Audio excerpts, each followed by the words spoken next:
with Krys Copeland, Don Lewis, Lone Wolf and Mary Hawk. News headlines for the pagan community and to the world. I give you pagan news.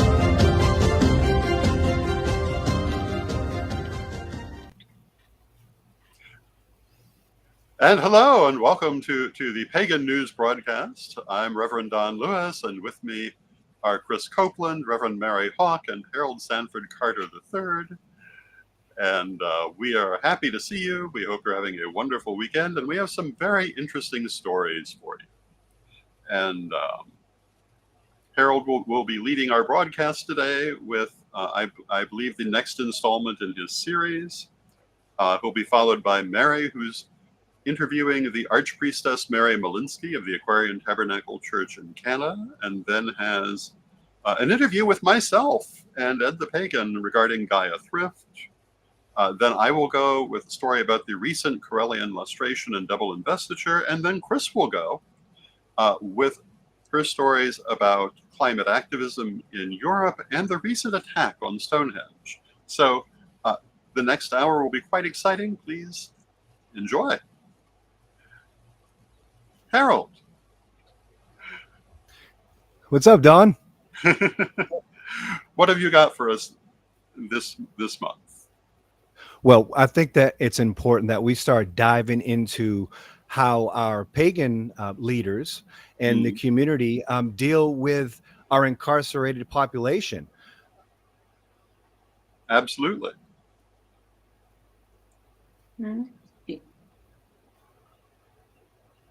Welcome back to an thrilling journey through the lives of pagans behind bars. In part 2 of the Incarcerated Pagan series, we delve deeper into the spiritual odyssey of these individuals, exploring the unique challenges and profound transformations they experience. As we navigate the complex intersection of faith, identity, and the penal system, we uncover a story of resilience and hope that transcend the confines of prison walls. This series not only sheds light on the often overlooked pagan practices within the correctional system, but also offers a beacon of spiritual guidance for those seeking solace in meeting in the most trying of circumstances. Join us as we continue to unravel the tapestry of belief, ritual, and community that thrives even in the most unexpected places. The journey is not just about the struggle, it's about the spirit that rises in the face of adversity, the communal bonds that form in shared pursuit of the divine, and the transformative power of faith that can illuminate the darkest corners of a prisoner's world. Who in the pagan community helps incarcerated pagans? What leaders in the pagan community offer scholarship, re-entry services, study, or spiritual guidance? As an ex-pagan prisoner myself, in a little research, this is what I found. Starting first with the peacemaker of the century in terms of pagan leaders in our contemporary community, I give you Sir Reverend Patrick McCullum. Patrick McCullum's work with incarcerated pagans has been a beacon of hope and a testament to the power of advocacy and religious freedom. Mr. McCullum has dedicated his life serving as a pagan chaplain, especially with the California prison system, fighting tirelessly for the rights of pagan inmates to practice their faith. His journey began as a volunteer, driven by a deep belief in the importance of spiritual support for all individuals, regardless of their faith. McCullum's efforts have been pivotal in challenging the systematic discrimination that minority faced, within the prison system. He's been a vocal advocate for equal treatment, often confronting harsh prejudice and overcoming significant barriers to bring about change. His commitment to the interfaith dialogue and education has not only benefited pagan prisoners, but has also fostered a more inclusive and understanding environment within the prison system. McCullum's work has extended beyond the chaplaincy, involving legalities to secure religious rights, provisions of ritual supplies, and educational materials for pagan inmates. His landmark case, McCullum vs. CDR-CR, highlighted the unconstitutional nature of religious discrimination and state institutions and set a precedent for future cases. Through an unwavering dedication, McCollum has not only improved the lives of many incarcerated individuals, but has also raised awareness about the broader issues of religious freedom and tolerance in society. His story is one of resilience, compassion, and a relentless pursuit of justice for all. Sir Reverend Patrick McCollum's legacy serves as an inspiring example of how one person's action can ignite change in the advance of cause for human rights in general. Dixie Dearman, also known as Queen Lady Passion, is another outlet for the incarcerated pagans to have communication with the free world. Myself, as a prisoner, was in contact with Miss Queen Lady Passion, renowned Wiccan high priestess who has dedicated her life in advocating for the religious rights of pagans and Wiccan inmates alike. Her work particularly highlighted in the Pagan Prisoner Advocate's Guide as a testament to the power of spiritual guidance and support in the lives of those who are often forgotten by society. The guide is a comprehensive resource that empowers inmates to practice their faith and thrive spiritually, even behind bars. It addresses the challenges faced by pagan prisoners, such as obtaining religious materials and the right to hold rituals, and provides practical advice on how to navigate the prison system to secure those rights. The book also serves as an invaluable tool for volunteers wishing to support incarcerated pagans, offering insights into the legal rights of prisoners and how to advocate effectively. Through her work, Dearman has not only helped individual prisoners, including myself, but has also fostered a greater understanding and respect for pagan and Wiccan beliefs within the correctional system. Her efforts demonstrate the profound impact that compassion and advocacy can have on the lives of those in the prison community, helping them to find and hope spiritual fulfillment of the incarcerated masses despite their circumstances. The Appalachian Pagan Ministries exemplifies a vibrant tapestry of spiritual unity, showcasing the beautiful diversity within the pagan community. Their mission is a heartening reminder that spirituality transcends individual paths and practices, converging on the common ground of service and commitment, community enrichment. By fostering an environment where all backgrounds and faiths are welcome, they have a bunch of beliefs, each piece contributing to the strength and harmony of the whole. Their commitment to walk in their talk is not just a statement, but a living, breathing action, a dynamic force, and propels them to educate, engage, and serve as beacons of light beyond their walls, the prisoners' walls, that is. This ministry's desire to demonstrate cooperative service across various pagan paths is a testament to the power of inclusive spirituality. It's a powerful message to the world that despite differing paths, their shared journey towards serving a greater good is possible and indeed flourishing. Through their work, they are not only a greater good in their community, but also planting seeds of understanding and collaboration that has the potential to grow and extend far beyond their immediate reach. Their example encourages others to look beyond the boundaries of their beliefs, to find unity in diversity, and to act with a spirit of generosity and service. In a world where divisions often take center stage, the Appalachian Pagan Ministry offers a refreshing narrative of unity and shared purpose, proving that faith can be a bridge to these pagan incarcerated than a barrier. Now, I can't always report what's going on across the pond or down under in Australia, but Tamara von Forslund, often referred to as the Witch of Oz, has made significant contributions to the spiritual community, particularly, I assume, in Australia. Her work extends beyond the traditional boundaries of Wicca and witchcraft, as she's been actively involved in providing chaplaincy services in prisons and in hospitals. As an archpriestess of the Aquarian Tabernacle Church, since fact-checked, we're hoping 1991, she has offered her service to those in need, regardless of their location. Her dedication to serving others is evident in her role as a celebrant, where she has officiated numerous weddings and funerals, bringing comfort and guidance to many, Tomorrow's approach to working with prisoners is rooted in compassion and spiritual support, aiming to provide a sense of hope and connection for those who are often marginalized by society. Homage to the Witch of Oz. The concept of rehabilitation programs for prisoners, such as Paul Barrow's POP Prisoner Outreach Program, aligns with real-world initiatives that aim to provide inmates with meaningful connections and opportunities for personal growth. Programs like the Prisoner Outreach Program and the offer platforms for inmates to engage with the outside world, fostering communication and support networks that can be crucial for the reintegration in a society post-release. These programs that emphasize the importance of education, skill development, and establishing positive relationships, which have been shown to reduce recidivism rates and aid in establishing positive relationships, which have been shown to reduce, a better transition back into the community. Participation in these type of programs, prisoners can work towards a brighter future, gaining the tools and confidence needed to build a new life upon their release.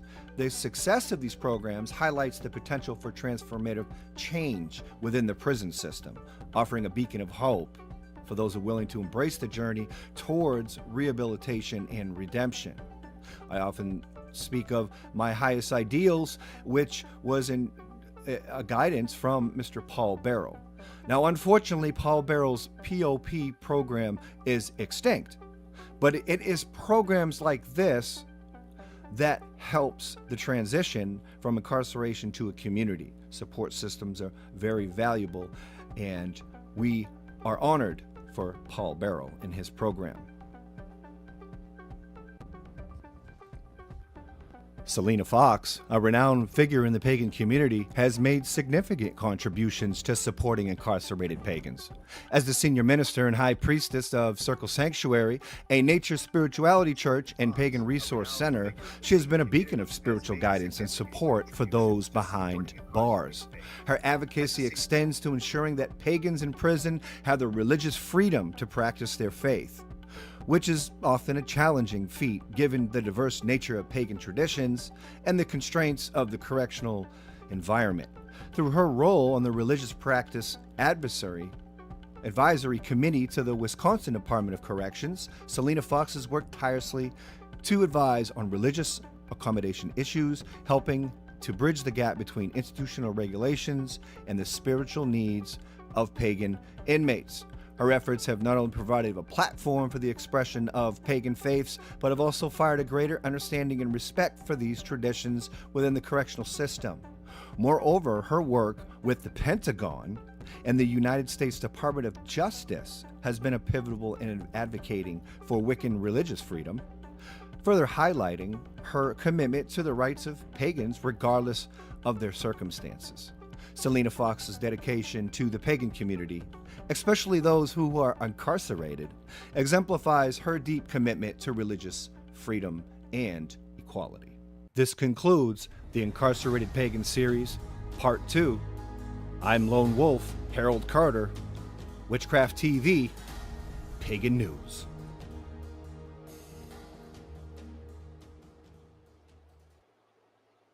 Thank you, Harold. It's a very important story. It doesn't get nearly enough attention. Yeah, it certainly doesn't. And from living a hostile life and then kind of mellowing things out as I in tune with my own spirituality, you find pathways, and these are the pagan leaders of today that are working with our incarcerated pagan people. Yes, indeed. It's interesting that I remember covering the story of Patrick McCollum fighting particularly the California prison system. And I remember being somewhat shocked by how many members of our community at the time didn't seem to realize how important it really was. It was quite epochal. And Sir Patrick and all of the people that you talked about have done wonderful, very important work. Mm-hmm. I think Patrick made a book exclusively for the California prison system for the Wiccans out there. And I think it was endorsed by Buckland, I believe, because I wrote in as a prisoner myself and ended up with the material. So, yeah, Patrick does great work.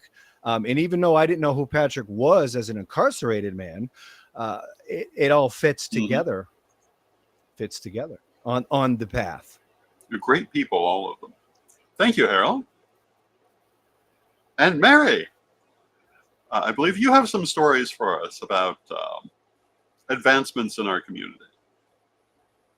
I do indeed. And my first story is an interview I did with Mary Maitland of the Mary Malinsky, excuse me.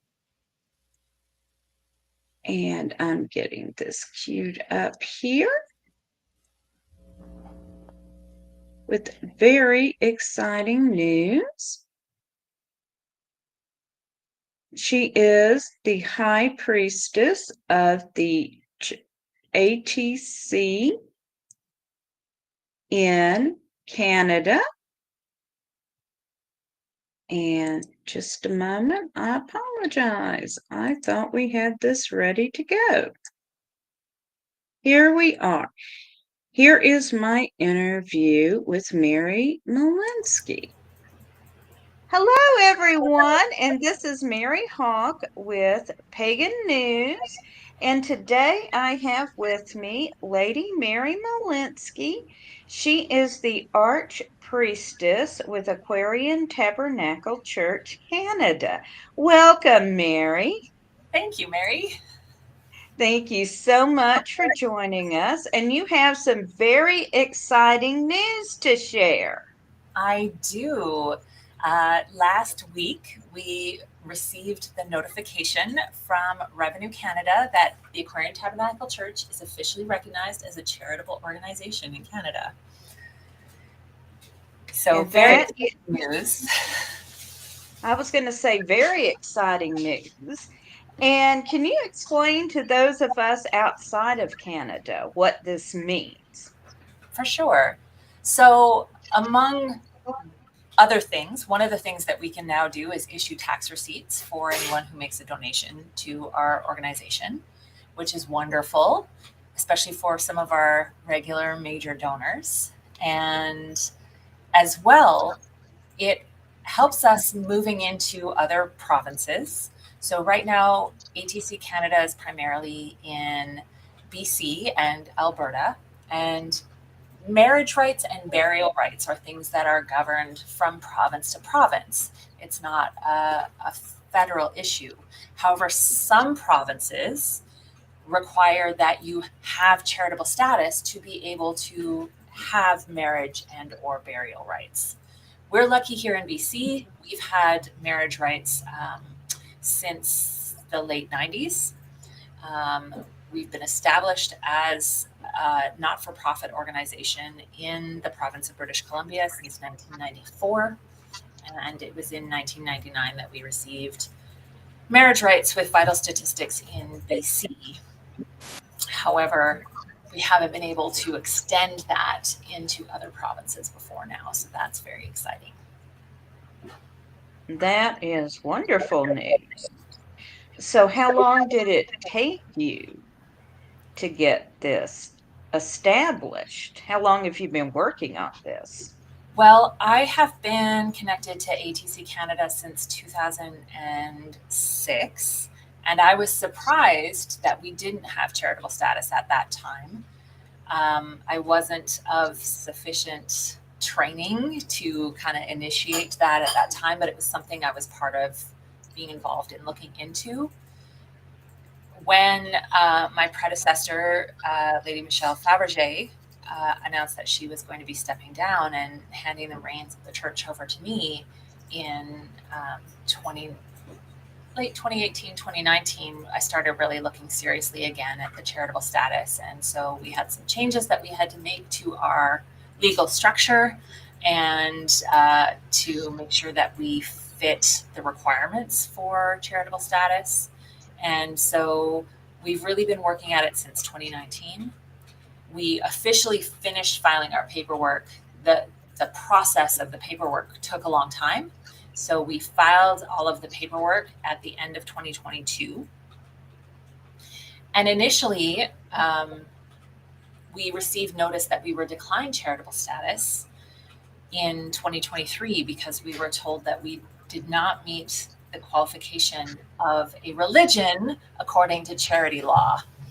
So that was a big, yes, that was kind of a shock to us because Wicca is recognized in a publication called Religions in Canada that is a federal government publication.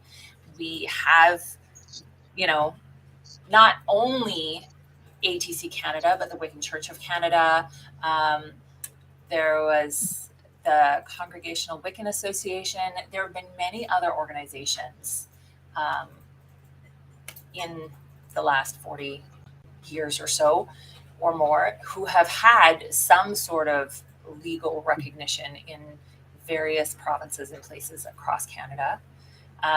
So I was shocked that none of these organizations had yet achieved charitable status. And in meeting with some of the elders of some of the other organizations, they had worked at it, they had attempted, and also been denied.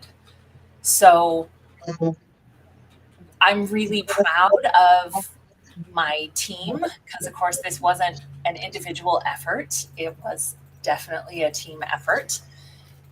And I want to give a little bit of shout out to Lady Candy McKivitt and Lady Tori Victoria Sinclair, because they put in a lot of effort in making the case, helping to make the case that no, we do meet the qualifications of a religion according to charity law. So we had to provide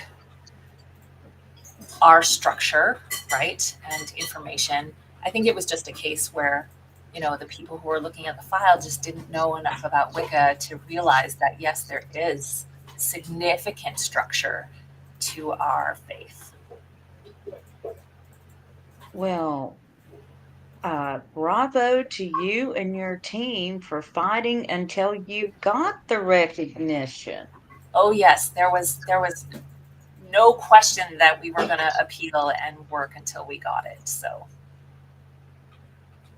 And that is a wonderful victory for ATC and for all Wiccan organizations, because I think you have made it much easier for the I next Wiccan group to apply.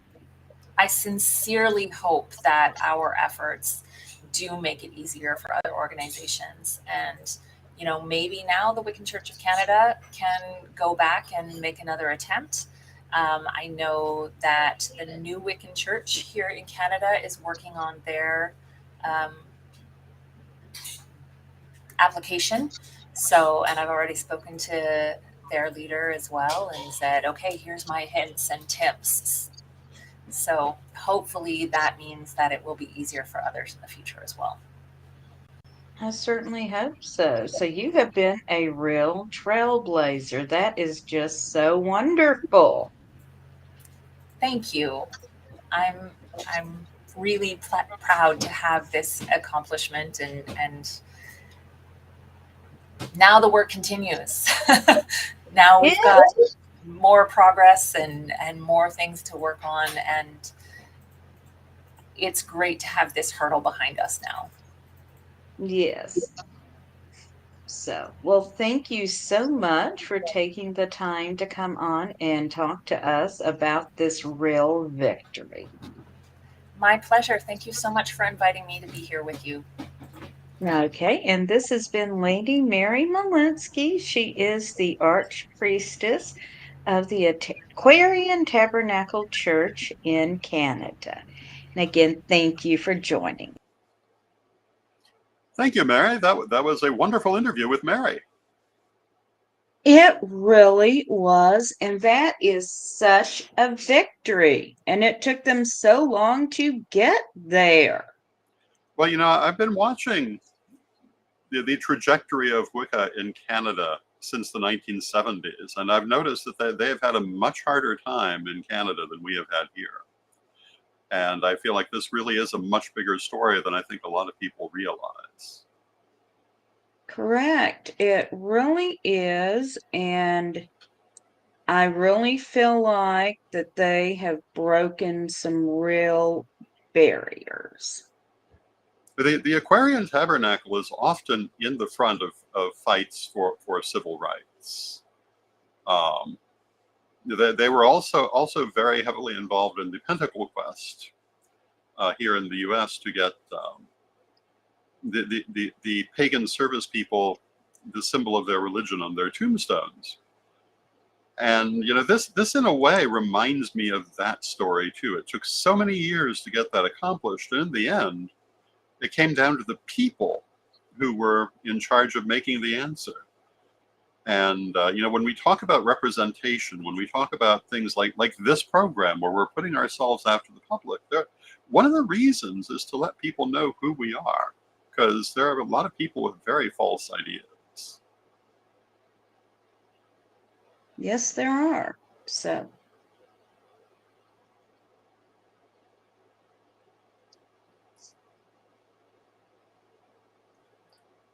Let us continue. all right. And my next story is an interview with you and Ed Hubbard about your new venture with Gaia Thrift. Hello, everyone. This is Mary Hawk with Pagan News. And today I have with me Reverend Don Lewis and Ed Hubbard, and we are covering a really exciting story, Gaia Thrift. They are opening a pagan-based thrift store in Danville, Illinois. So thank you so much for coming on, and tell us a little bit about what you're doing, please. So let me go ahead and start with Gaia Thrift. It's really a mainstream business in the idea of thrift, and we're going to have a pagan flavor to it, but it's really for the mainstream. And it's going to be both a store in Danville, Illinois, which is very important, and it's also going to be an e-commerce site, which we're going to be able to sell across the pieces. And it's supposed to help us with elder care and other types of ministry. Okay, so what types of products are you planning on selling?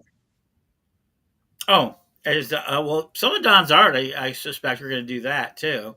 Yeah, But yeah, basically everything we can get our hands on, starting with clothing. Around here, clothing is mostly from the big chains. People have to really order it. So we're bringing in fashion and from across the United States, including from Nashville, which people have already donated. Mary has donated from Chicago, Renee, and so many people, and also Maggie, my daughter. So people are giving us a yeah, lot of different types of clothing, but we're going to basically move anything. Um, I got some card decks to do it. I got a teddy bear, Chicago Bears teddy bear. It'll come down. It'll be anything we can do so because we're also an e-commerce business. Okay, so people will also be able to order online.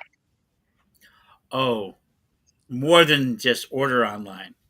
In this day and age in Zoom, this is a wholly new project in the sense of the interest graph is really powerful.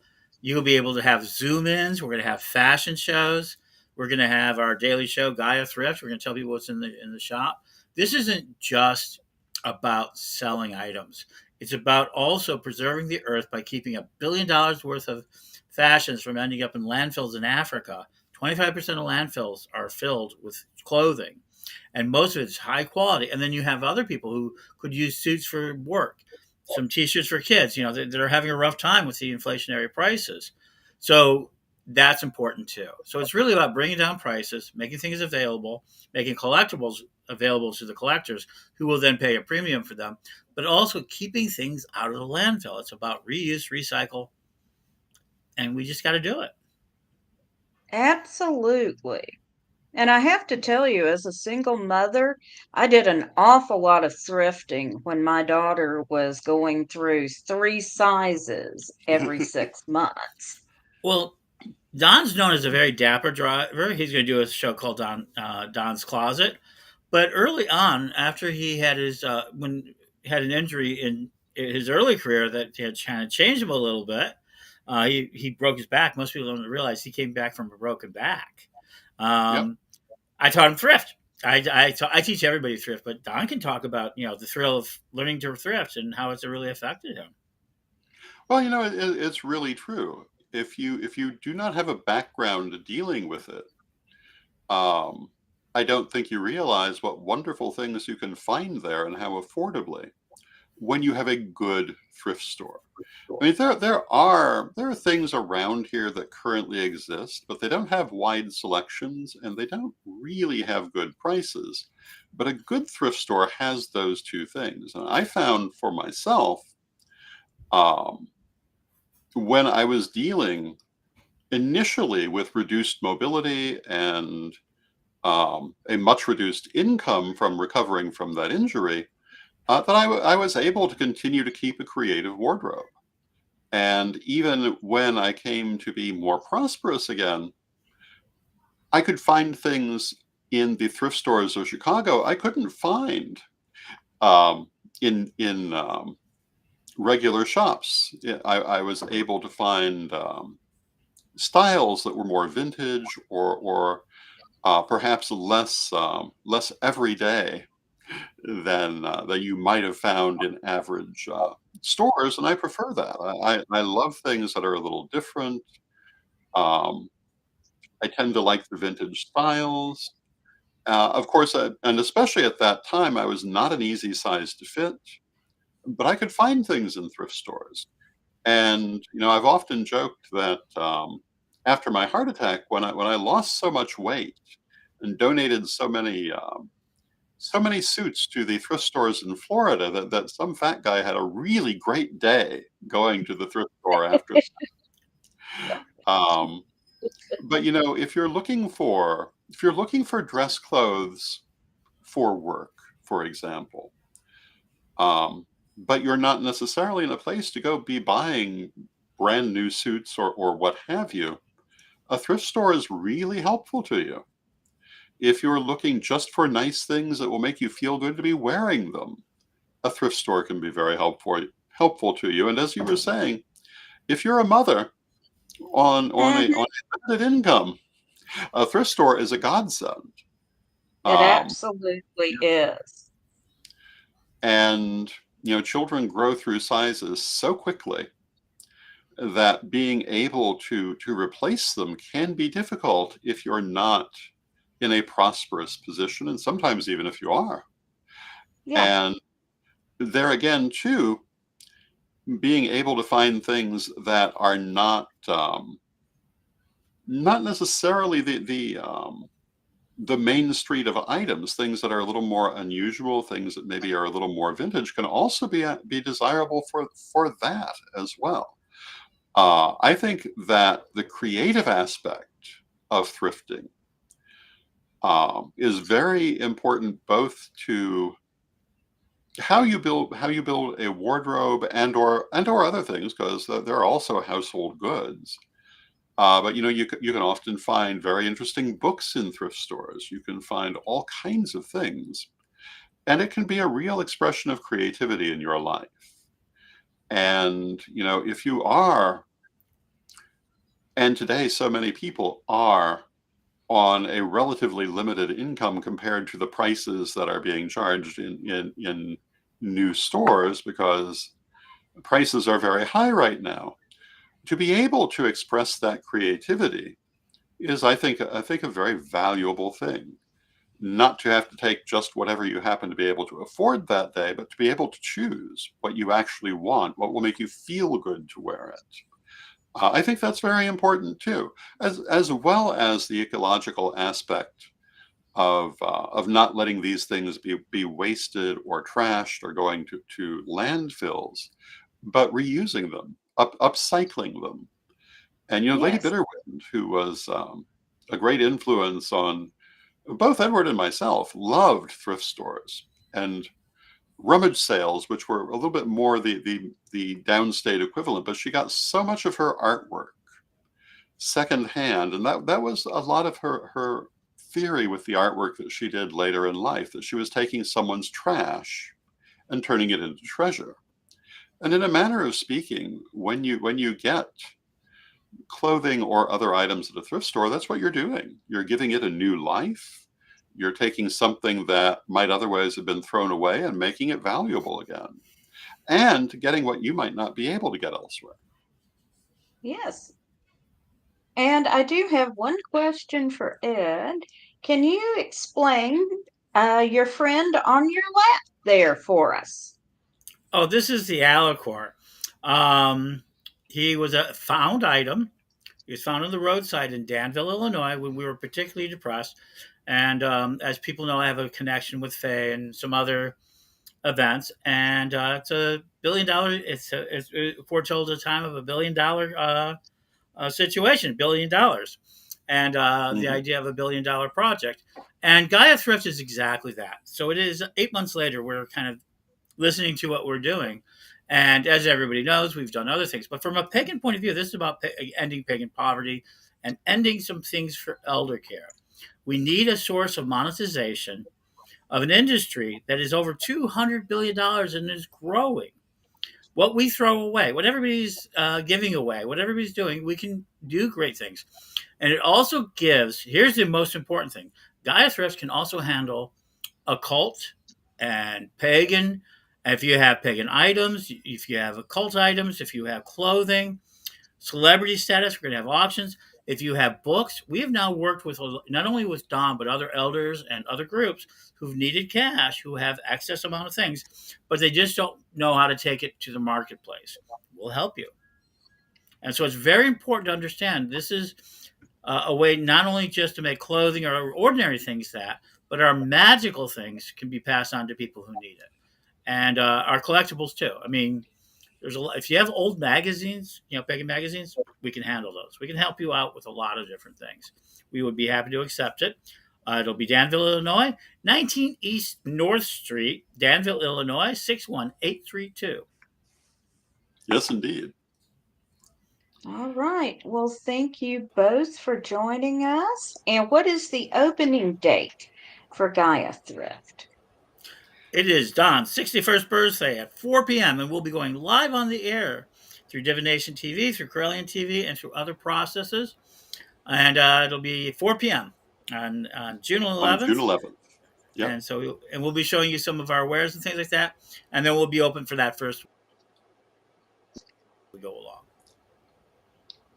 Yes, Okay. indeed. Well, thank you so much. And we're certainly looking forward to Gaia Thrift's opening. Thank you, Mary. And that's my latest project. And speaking of latest projects, on May 18th and 19th of this year, we had our annual Corellian lustration of the ancestors, which was also a double investiture. And that's going to be my story for this episode. And for those who are not familiar with it, for 45 years, I served as first priest of the Corellian tradition. Last year, I retired in office, which means that I'm still one of the first priesthood, but retired from daily activities. And at this lustration, we seated my successors as first priesthood, the Right Reverend, or the Most Reverend Phoenix Coffin Williams and the Most Reverend Alyssa Maxon Kemp. And we have some video from that event to share with you some of the things that occurred. It was a wonderful weekend. People came from across the country, and it was great. And the neighbors are along the back.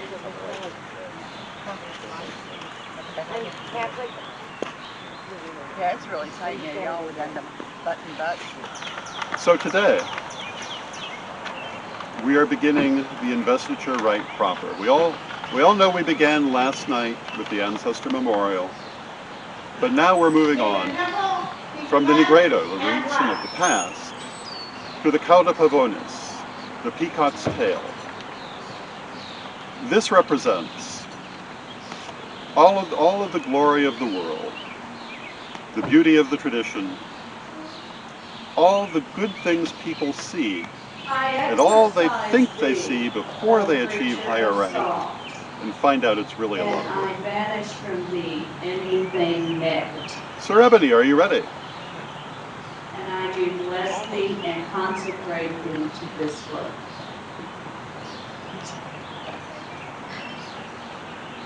I exercise thee, O creature of water. And again, this is a ceremony you're not likely to see again in this lifetime. And I do bless and consecrate thee to this work. Behold, the salt is pure. Behold, the water is pure. And purity into purity, and may purity be blessed.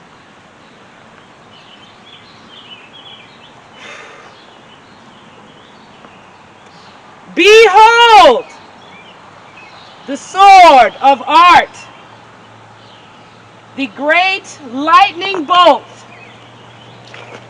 the phallus of God. Behold it and beware. All who would harm or interfere with these sacred workings, I banish you. I cast you out. All negativity, obstruction, all that would impede this sacred assembly, I send away and forbid to return.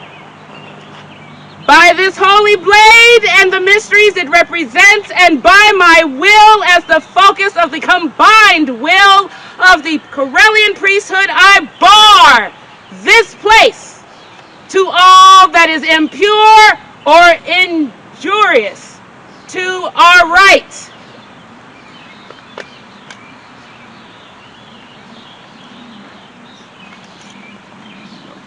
Darkness, light, herself, himself, oneself, forever. Darkness, light, herself, himself, oneself, forever.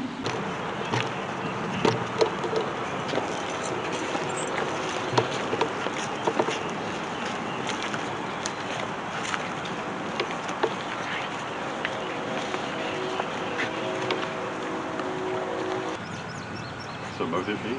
So mote it be. With this cloth, we bind Lady Alyssa, Lord Phoenix together to the sacred offices.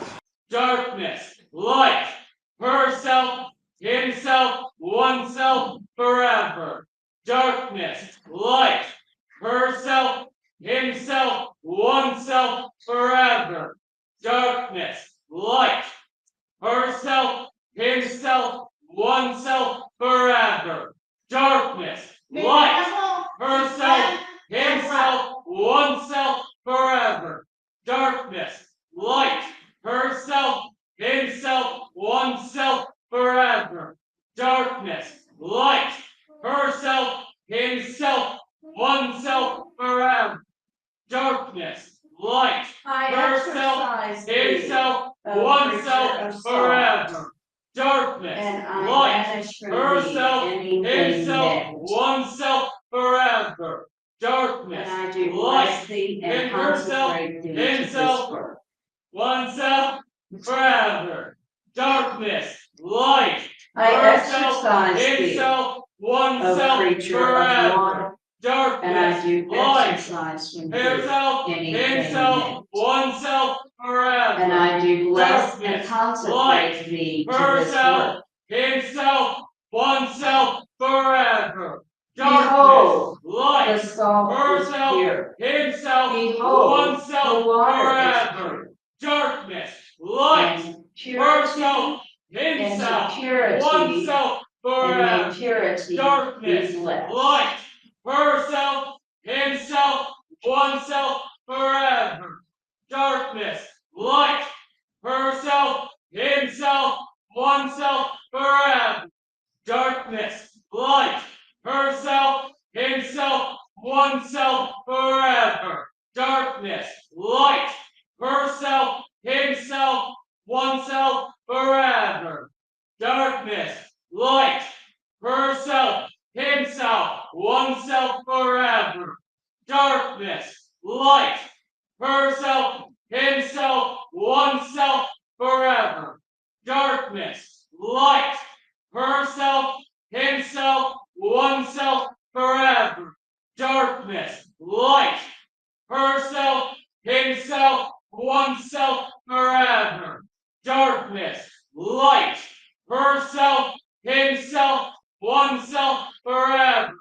Darkness, light, herself, himself, oneself forever. Darkness, light, herself, himself, oneself forever. Darkness, light, herself, himself, oneself forever. Darkness, light, herself, himself, oneself forever. Darkness, light, herself, himself, oneself forever.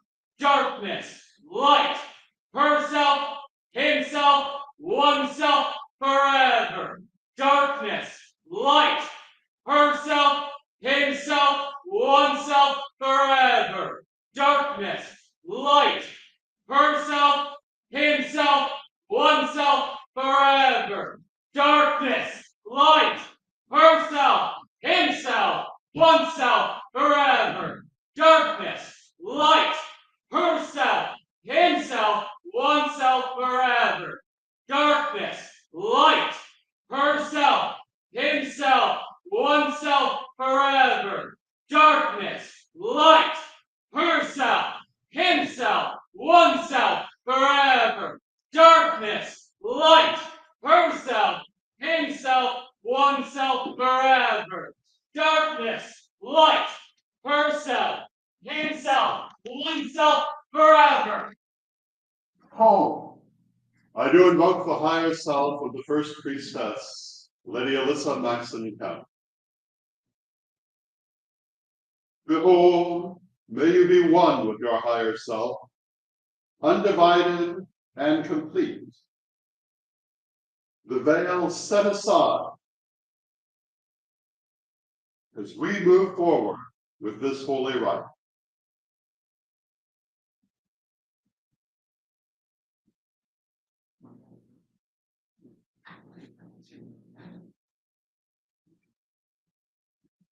Behold, I do invoke the higher self of the first priest, Felix Coffin William. May you be one with your higher self, undivided and complete, as we go forward in this ceremony.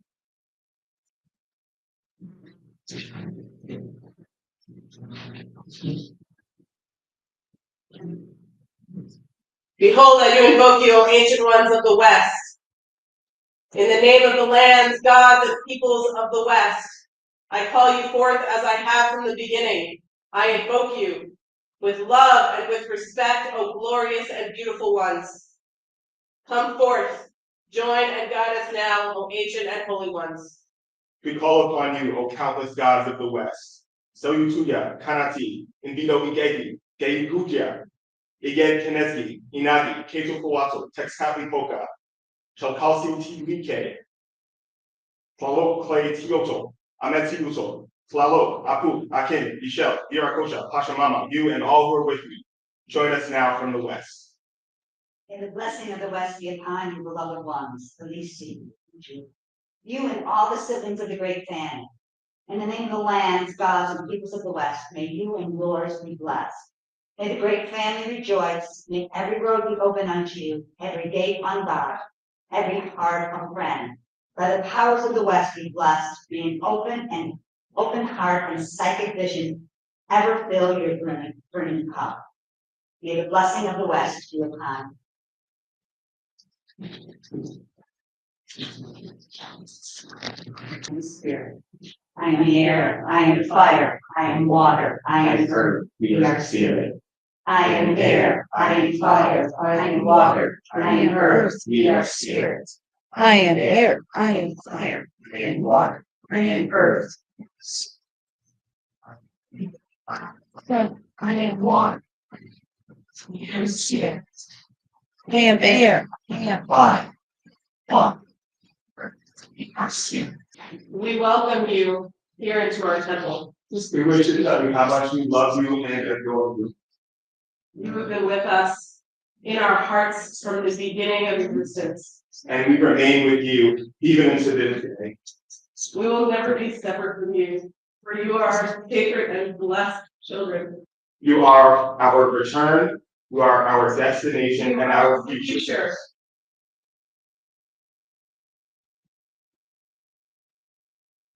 We know that you send us love and blessings. We feel it. We are with you.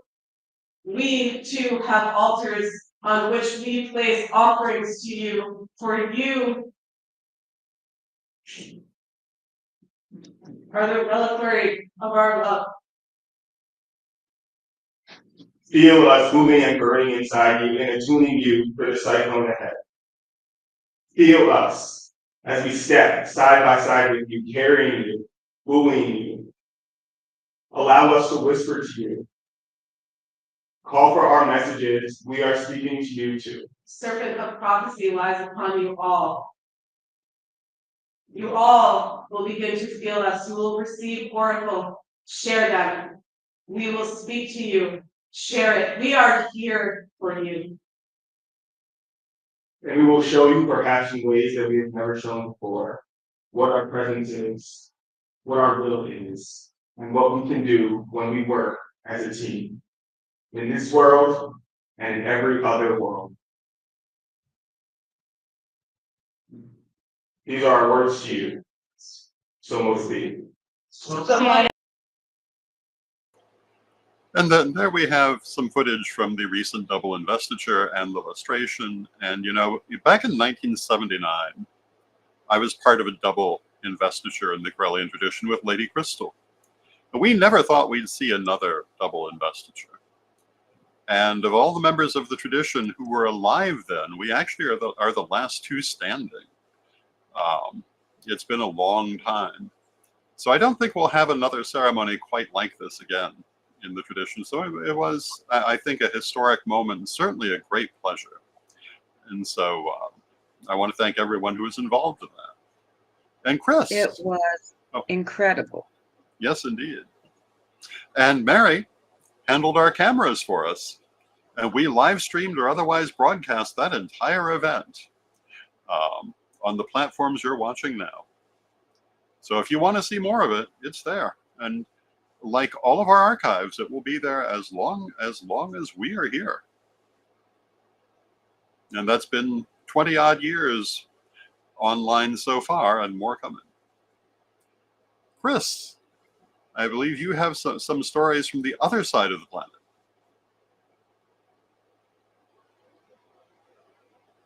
But we cannot hear you. The host has muted my mic. Okay, there we go. I think it's done. Can you hear me now? All right, great. Yeah, so I have several stories to bring you to tonight. They are a bit out of date since they are from May or just before May, but we have some updates to one of our stories involving the climate change protests.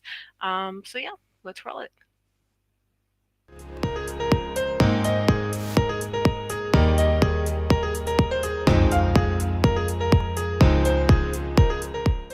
Welcome to Pagan News. I'm Krys Copeland, your European news correspondent. Turning to our first story tonight, a landmark ruling from the European Court of Human Rights has set a significant precedent in the field of climate change litigation. In a historic decision, the court ruled in favor of the Klimaseniorinnen, a group of elderly Swiss women, recognizing that the Swiss government has failed in its duty to adequately protect their human rights against the impacts of climate change. This judgment underscores the responsibility of states to prevent foreseeable human rights harms due to climate change, aligning with the broader obligations under the European Convention on Human Rights, particularly Article 8, which deals with the right to respect for private and family life. This ruling not only impacts Switzerland, but also sets a guiding precedent for other European states, emphasizing the importance of integrating climate action with human rights obligations. The court highlighted the role of international agreements like the Paris Agreement in determining what constitutes sufficient action by states to combat climate change. Interestingly, 2 other related cases were deemed inadmissible, highlighting the complexity and the specific legal frameworks required in climate litigation. Our second story tonight brings us to The Hague, or Den Haag, the Netherlands, where climate activist Greta Thunberg was arrested not once, but twice in a single day on April 6, 2024. Thunberg, renowned for igniting the Global Fridays for Future movement by skipping school to protest outside the Swedish parliament in 2018, continues to advocate fiercely for urgent climate action. During the protests in The Hague, Thunberg joined forces with Extinction Rebellion to block a major highway, aiming to pressure the Dutch government to end fossil fuel subsidies. This action was strategically timed ahead of a key governmental debate on these subsidies scheduled for June. Despite being briefly detained and released, Thunberg rejoined the protests, leading to her second arrest as she and other activists attempted to disrupt traffic at another critical junction in the city. These arrests highlight the ongoing tension between climate activists and authorities, as well as the increasing severity of responses to environmental protests. Thunberg's repeated detentions underscore the risks activists face and the potential legal repercussions of civil disobedience in the fight against climate change. More than 400 individuals were detained during the day for failing to disperse, emphasizing the scale of the protest and the government's stringent crackdown on such demonstrations. Thunberg's activism, starting with her solitary school strike in 2018, has not only spotlighted the urgency of the climate crisis, but also inspired a wave of global youth activism. Her work challenges leaders worldwide to accelerate their efforts in combating climate change, making her both a symbol of youth-led environmental advocacy and a target in politically charged debates over climate policy. The Eurovision Song Contest 2024 in Malmö, Sweden, wrapped up amidst a whirlwind of controversy and political tension, drawing attention from all over Europe. This year's contest was not just a showcase of musical talent, but also became a focal point for significant geopolitical issues, including protests related to human rights concerns and unexpected drama with one of the contest's participants. Ahead of the contest, there were intense discussions surrounding the inclusion of Israel in the competition, following its military actions in Gaza. Politicians and artists from various European countries, including Spain and Sweden, called for the exclusion of Israel from Eurovision, citing past precedents where nations were barred from the contest due to geopolitical conflicts. The debate highlighted the ongoing struggle within Eurovision to maintain its non-political stance, while addressing member countries' actions that sparked international controversy. The Dutch entry for Eurovision also faced its own dramatic setbacks. Joost Klein, known for his song Europapa, initially passed the semifinals and was set to perform in the final. Early rumors circulated that his oust had been due to a previous incident during a press conference, in which the Israeli contestant was asked by a reporter whether she believed she was putting at risk other contestants by being present at the competition. The moderator for Eurovision told her that she didn't have to answer that question, and Klein piped up with a quick, "Why not?" However, it turned out that his removal was due to another incident during the finals rehearsals. According to Eurovision officials, Klein was involved in a serious incident where he made unlawful threats towards a female production team member. This led to his immediate disqualification by the European Broadcasting Union, or EBU, citing the severity of the allegations and the need to maintain safety and the integrity within the competition. The specifics of the incident included Klein reacting aggressively when he was filmed against his wishes after his performance, resulting in a heated altercation that was quickly reported to the EBU. The situation has warranted an ongoing police investigation. Adding to the drama, Nikki de Jager, a popular Dutch YouTuber, a trans activist and leader in the queer community, and a talented makeup artist, as well as this year's scheduled spokesperson for announcing Dutch votes for Eurovision, withdrew from her duties under unclear circumstances, further complicating the final proceedings for the Netherlands. The details surrounding her withdrawal were not fully disclosed, leaving fans and viewers speculating about potential connections to Klein's disqualification. The Eurovision Song Contest 2024, therefore, concluded on a note that underscored a complex interplay between cultural celebrations and the broader political and social issues facing Europe today. The events have sparked debates about the role of such international events in addressing or reflecting global conflicts and the responsibilities of participants and organizers in managing controversies both on and off stage.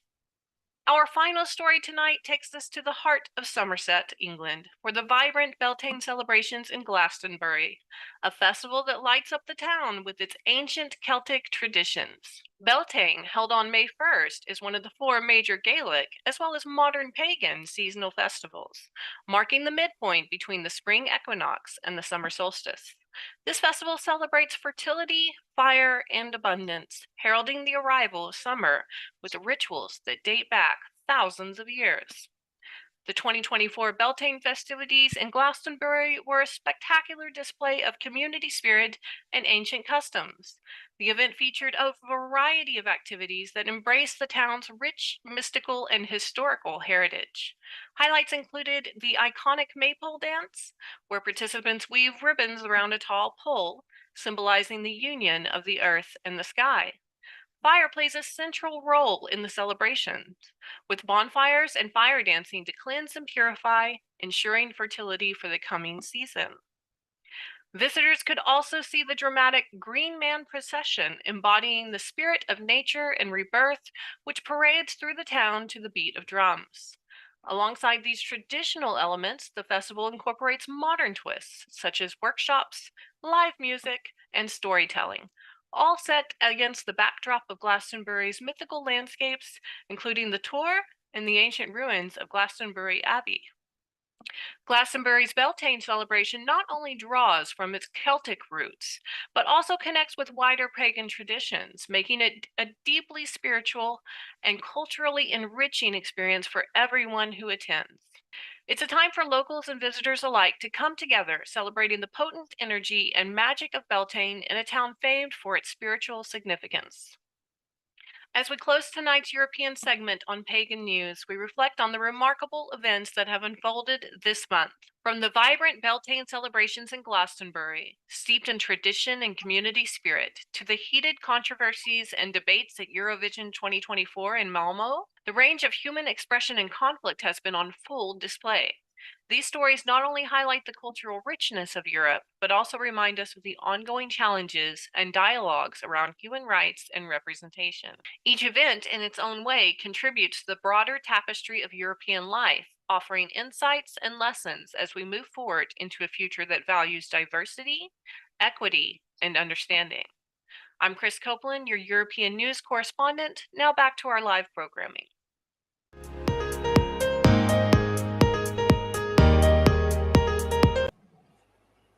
Thank you, Krys. And that had originally been intended as our final story of this broadcast. However, we have one more that has happened just within the last few days. And Krys, would you like to go ahead with that? Absolutely. So I do have a couple of updates on the other stories as well before we get to our main story for tonight.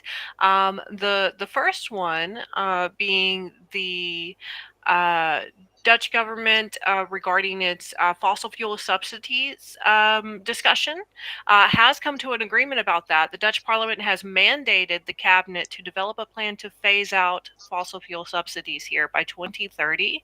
And this will provide an estimated 37.5 billion annually saved from fossil fuel subsidies. So now that money can be spent towards other areas such as climate protection and environmental protection and human rights movements.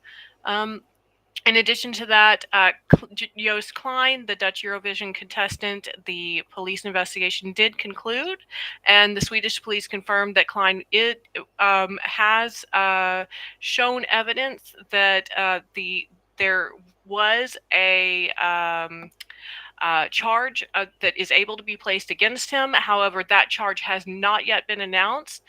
We are expecting a formal charge to come out soon for him. And if he is charged and convicted, he could face fines, as the crime is not considered severe enough for more stringent penalties such as jail time.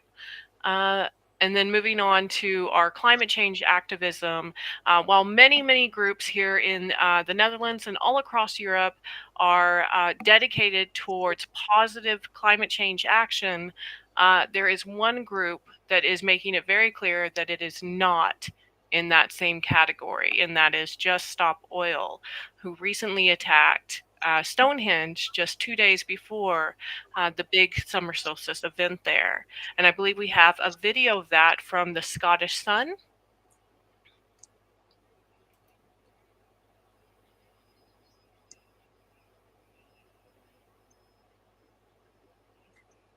And here you can see there are, I believe, 2 protesters that came up to spray paint. This turns out to be cornstarch base paint, so it did wash off with water. But 2 people came up to try to stop the climate change protesters. And it turns out there's a lot more to this story than just some climate change protesters perhaps making some irrational decisions. It turns out that Just Stop Oil is actually funded by an oil baroness. I believe her name is Anne Getty, and she is, in fact, financially responsible for these attacks. And she would be one of the heirs of the Getty oil family. Yes. So what was the overall motive of the attacks? There, of course, Just Stop Oil says this is just to make noise around climate change issues, and that's, of course, their official statement. However, one has to wonder if any of these actions aren't really having a positive impact on preventing the damage from climate change or mitigating the results of climate change. What are their true motives? And when you trace the money back, Just Stop Oil is funded by a larger fund called CEF, and that fund is, in fact, founded by the Getty family. I think it's worth noting that the British government had actually just passed legislation that was a major step forward with the climate when this occurred. So it's a protest, yeah. I'm going to say it's also worth noting that they just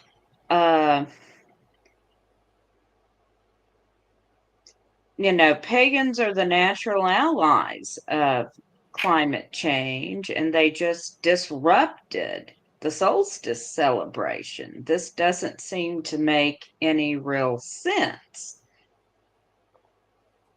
that you would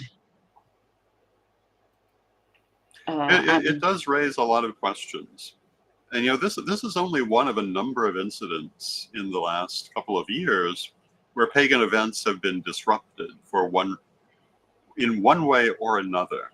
And I think it's really important for us as a community to certainly notice the individual events, but to have our eyes on the larger movement that would seem to be behind this, and to have our eye on our own safety and future. And so often we get caught up in fighting over silly little nonsense, which prevents us from being able to work for our common needs. And I think that things like this remind us that we can stand together or not according to our choice, but the people who consider themselves our enemies are standing together. And our ability to deal with that is going to be heavily dependent on our own behaviors.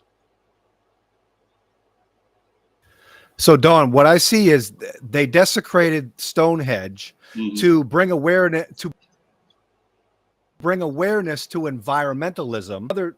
On the other hand, you have people that are, why are you decimating Stonehenge? So it's kind of, so it's brought attention. What I do, the positive is it's a non-violent type of protest where it's creating attention, and I think it's needed attention.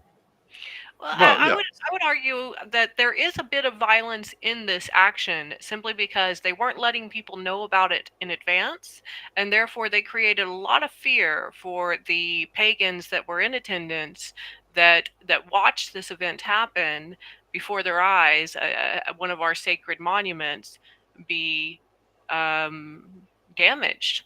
And in addition to that, there might be environmental damage in that area from just the removal process of getting this off. That has been reported by the group that manages Stonehenge. They have reported that there might be other effects caused by the simple act of needing to clean this up. And how I just keep coming back to, how does damaging what is a national monument to the people of Great Britain of any religious belief and something that is sacred to pagans forward any rational discussion about climate change? And this is the same group that also targets artwork in museums here. And that also can make people really upset to see, and doesn't win anyone over to the cause of climate change prevention by any means. Stephen Colbert recently had his show where he talked about this incident, and he said, I support climate change protests. I think that this is a good thing. And watching this made me want to go out and buy a Hummer. So clearly, they're creating anger towards themselves as a group and towards climate change protesters in general. None of what they're doing is resulting in positive climate action. Very important. I have a question. I have a question for our European correspondent. Do we know exactly what substance that they threw at Stonehenge? What was it? Was it chalk? Was it like was it like dust? It was cornstarch mixed with some form of food dye, so it did wash off, but the action of washing the stones, of washing this away from the ground, also damaged the site. Like, just the cleanup part was a part of that. I believe that the Heritage Foundation that manages the site has also pointed out that had it rained before they were able to remove this, it would have been a much harder process. That it's not quite as harmless as as it's being portrayed. And that had it rained, it would have left stains that would have been quite difficult to remove. It brings to mind the entitlement of that influencer who tried to climb Machu Picchu after that had been banned from the public to protect the integrity of that site. And yeah, there's a lot of entitlement in this action, that they feel they have the right to disrupt a pagan event and cause potential damage to a pagan religious site. That does need to be taken into consideration in this situation. Yes, indeed. Exactly. And